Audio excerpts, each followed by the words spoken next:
Coach, I don't know if you addressed it post game or not, but can you give us a couple examples, maybe what Postma brings, what he's done to earn that spot, the starting quarterback, what he brings maybe a little bit differently from a skill set? Well, he did some things, Saturday that were impressive in terms of obviously running with the ball, extending some plays, gave you some options in terms of running the football. Not that Kyle Allen can't, but he did a great job of taking care of the ball. There's a couple instances in there, as there usually are with most quarterbacks, even the great ones like Brady. There's always one or two throws in there that are kind of, let's rethink that. But did a great job of putting his eyes in the right place, taking care of the ball, ending drives with kicks is what we just talked about offensively, staying out of our own way, and then just a different factor in terms of as a ball carrier. When plays break down and people aren't wide open or they're covered, or you can actually get involved in some quarterback run game.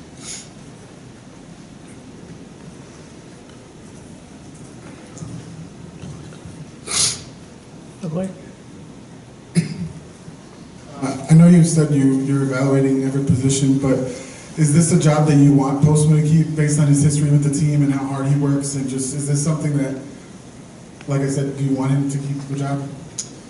Yeah, I want whoever's playing the best to play.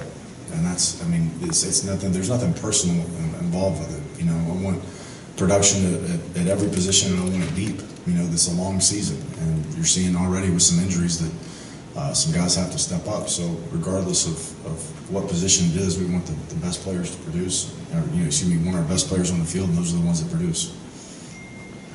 Major, with the quarterbacks, as you move forward, regardless of who's there, do they fit schematically, or do you feel like you have to change things, whether it's Allen or Postma or De'Eric, or do you feel like you can keep a sense of normalcy, or at least keep things pretty close to the same thing if all three of them are in there?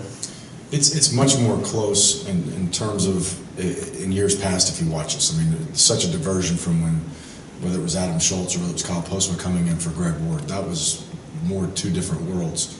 This is a little bit more similar, believe it or not. So, and just as an offensive coach, defensive coach, special teams, whatever it is, you're going to build your scheme around your personnel and what they can do.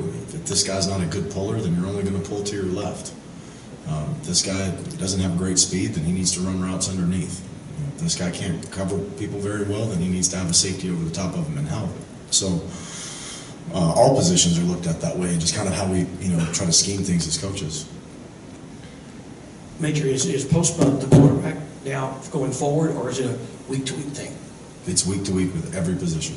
Every position. We've got to try out for kicker because we can't kick the ball out of bounds. So every position is wide open, and it's not coach speak. It's every position is wide open week in and week out. Commit penalties on special teams. We find guys to come in for you. Playing time. Nobody's entitled to playing time. We've got to earn it as coaches. We've got to earn it as players, and it's not any harder line stance than anybody else would have as a coach. You produce, you do good things on the field, you play. And we're going to evaluate every position every week. How has Kyle Allen handled this situation? Great. Great. We've got really, really good kids in our players, young men in our program, and they handle things the right way. They understand it. I think the number one key factor to that is open and honest communication. And that's one thing that we pride ourselves in as a program, whether it's player to coach or coach to player.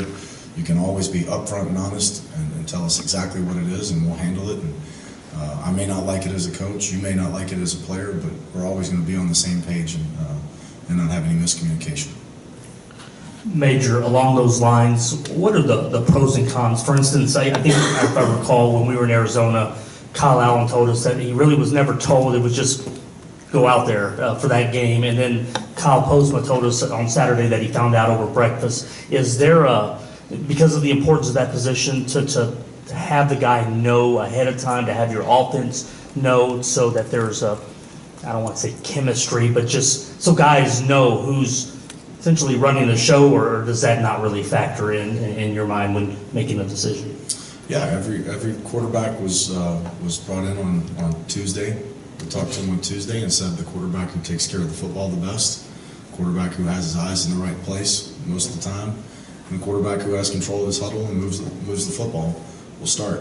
and we'll make that decision at the end of the week in practice. And so when Friday night came along at the hotel, we wanted those guys to sleep well, not worry about anything, not have anything in the back of their head. I also didn't want things coming out on Friday night where opponents can start to scheme or start to think and talk about things at night or early in the morning. So then we brought all the quarterbacks together Saturday morning, explained to them that all three of them have done great things for this program. At quarterback and at wide receiver, both De'Eric and Kyle Postma. Kyle Allen's won 2 games as a starter, completed 90% of his passes in a game. Kyle Postma, and then Kyle Postma, you've come in and won games in 2015, played and started a game and won it in 2016. Y'all have all done great things for the program. This is what we're going to do for the football team. Kyle Allen, be ready. It's the same thing I told Kyle Postma. Half an hour before the Arizona game, be ready.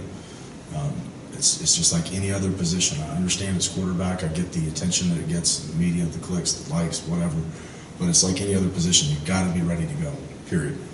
The same way Emil Fleming had to be ready to go. So for you, is it more strategic then?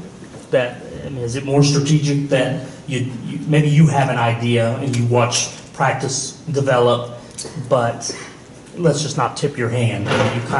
Is that kind of the way you would see this thing going forward? Or would you like for a guy to say, hey, you're my starter week 5, and as long as you don't mess up, you're the guy moving forward? Or is this again going to be a week to week? It's going to be consistent evaluation of the quarterback position. I don't know how to phrase it the right way, I guess. We're going to continue to evaluate it the same way we are every position. And as long as you're producing, you're taking care of the football, moving the football team, and your eyes are in the right place, then you're going to play.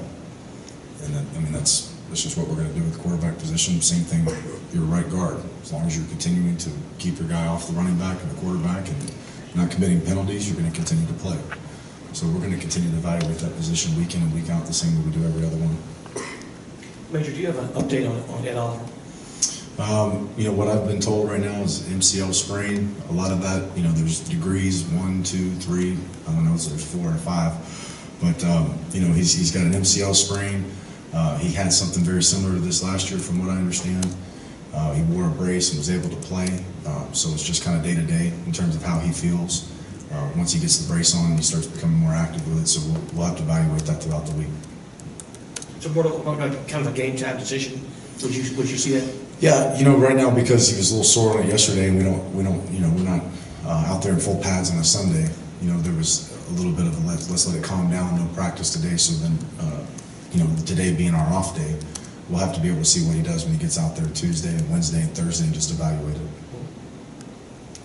Major, what's the approach with the wide receivers? I'm sure you probably word your answer carefully, but the approach with the receivers as far as early pass interference calls against them, and how do you guys approach that with them in terms of keep playing the way you're playing, maybe the calls will turn the other way? Yeah, well, there's a new emphasis this year and across the board in college football on offensive pass interference. 2 of the 4 that we've had this season, we've had 4 in 4 games, and 2 of the 4 I don't disagree with. You just can't, and they've both been in the end zone, both been with the same player, and there's just things that you can't do. And when you are a big guy like that, you're going to get attention out there. And so those 2, the other 2, one was about 4 or 5 yards out of bounds. The ball was thrown. We all make mistakes, and I think probably had they looked back at it, they'd say, hey, that thing wasn't catchable. And then the second or third play of the game, I've sent that into the league, and they've been really good about getting back to me because I just want to know how to teach them. I didn't see the pass interference on Keith Corbin. I thought he made a great play on the ball.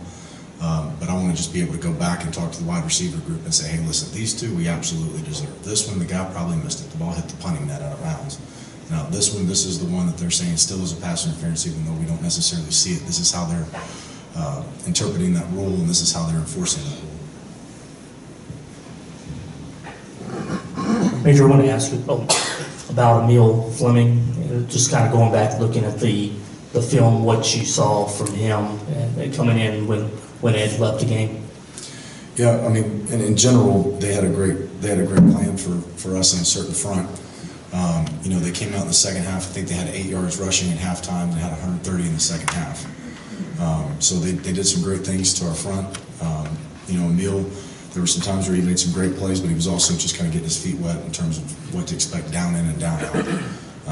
You know, he's got to play, and he's got to play well, and that's for any backup. You know, when your number's called, it's time to show up. What's the message you have for the team going into Week 6, going against a pretty good team that's kind of a lot different than last year? They're pretty good on offense and defense. What's the message you have for the team, and what are you guys going to be focusing on this week? It's our normal week preparation, you know, in terms of play by play, period by period, practice by practice, focus on the here and the now. You know, we're not getting into these conference games coming down the line. We're certainly not looking past anybody. You know, you give this opponent the same amount of respect we've given all of our other opponents leading up to this point. Tremendous amount of respect for them. Defensively, they've got some guys that have come back in the secondary, some guys that have come back at the linebacking core. They have experience at all three levels of their defense. They can take the football away. They'll give you a lot of different looks, a lot of different blitzes. Offensively, they're averaging around 500 yards a game, 200 on the ground, 300 in the air. They've got, you know, a great wide receiver, you know, outside that's got a lot of publicity and is a really good football player, a really good draft type player. But they've also got some other great wide receivers. You know, Prochet, Quinn. They got a couple guys that are averaging 26 yards a catch, so they're very explosive. The quarterback is good. He understands where to get the football, can extend some plays, and then their backs. Their backs are tough, shifty guys that are hard to tackle. So they're very explosive on offense, and they're a very good football team. But in terms of our preparation, nothing's really going to change in terms of what we do, you know, week to week, and how we study, and how we prepare our minds and our body for the game.